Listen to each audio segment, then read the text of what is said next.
Hello and welcome to Healing Womanhood. My name's Saffron and today we are continuing our How to Do EFT series with a discussion of some extra tapping points that we can use. So a few weeks ago we did a video called Where Are the Tapping Points? And in that one we covered the precise locations of the points that we use in all of our other videos, all of the videos where we're working on something and we're tapping around the points. We covered the location of all of those. So if you've ever followed along with me and thought, oh, I can't quite tell where she's tapping there, go to that video and you will see exactly where the points are and get a really thorough description of where you're meant to be tapping.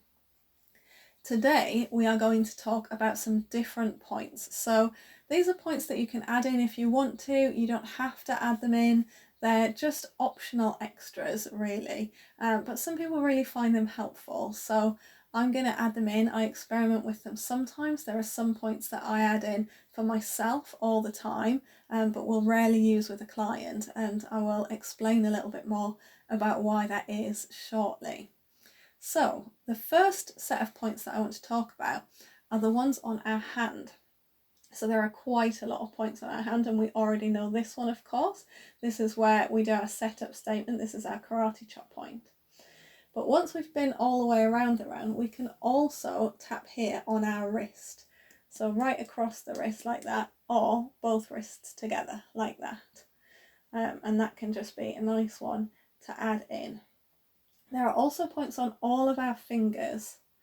So I'm tapping like this on both sides of the sort of fingernail part of the hand, because on these fingers they're on the side that's towards your thumb, on this finger they're on the side that's towards your little finger, and it's really not necessary to remember that because we can just tap like this. There's no need to worry about precisely which side you should be tapping on. We can just tap both sides, and that makes it much easier. So if you're tapping in rounds and you want to add this point and the finger points in, it can lengthen the round. It can give you more time to say more things. It includes more meridians, so more different types of energies, more different types of emotions can be cleared through using these points. Another really good use for the hand points is that they can be done quite subtly. So I'm holding my hand up like this and tapping, but you could just as easily tap underneath the desk, or you could be going around the supermarket and you can tap like this, but with your hands down, really subtly without anyone noticing, and that can be a very lovely calming thing to do. So I know some practitioners that will include those in every round and others that will not, and either way is completely fine. So much of this, so many of the things in EFT, it's all about finding what feels right for you, what works for you, what feels comfortable, what feels like it's shifting your own energy. There's no right or wrong to any of this, and I'd love to know how it feels for you. Some people can feel things shifting as they tap around the main points, but don't necessarily feel it on the finger points, and that may be because we're not as used to using them, or it just may be because we don't feel as much of a shift there.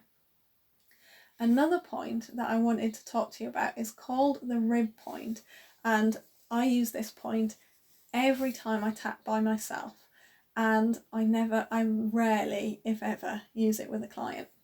So the rib point is under the bust, so it's quite hard to see. I'm going to just stand up a little bit. It's under the bust just there. So kind of directly down from the nipples, just on your ribs, on the line where a bra would go. And you can just tap sort of like that with both hands. And obviously it looks really weird, so I will do that when I'm tapping on my own. It's a really powerful point, I find, for shifting anger, for shifting resentment, anything like that.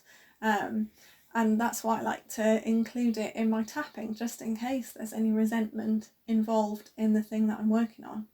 And maybe it's just as obvious why I don't use it with clients, because I work mainly with women, not exclusively, but mainly with women, and it's awkward to access for some of us. For some people it involves lifting up the boob and tapping underneath, and that's not always very comfortable. Speaking of trying to navigate around our bodies, sometimes this point can be really difficult to access if you've got a big bust. And if that's the case for you, just swap it out.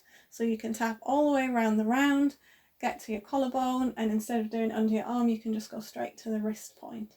That is another place where I will use the wrist point regularly, is if I have a client that needs that to be able to tap easily and comfortably. So those are just the extra points that we're discussing today. If you know of any others that we haven't mentioned, let us know in the comments. If you have any particular experiences with any of those points, please do let me know. There is one other that I'm not going to talk about today, and it's another hand point called the 9 gamut point, and it comes with its own little process. It's here just between the little finger and the ring finger on the back of your hand. So you can include that in your tapping as well, but it does also have its own little process that goes with it. So I'll talk about that another time. Please do let me know about any experiences that you've had with any particular points, anything else that you know about the points. I'd love to hear. It's so interesting to find out more information. And I look forward to seeing you in the next video where we'll be doing some more tapping.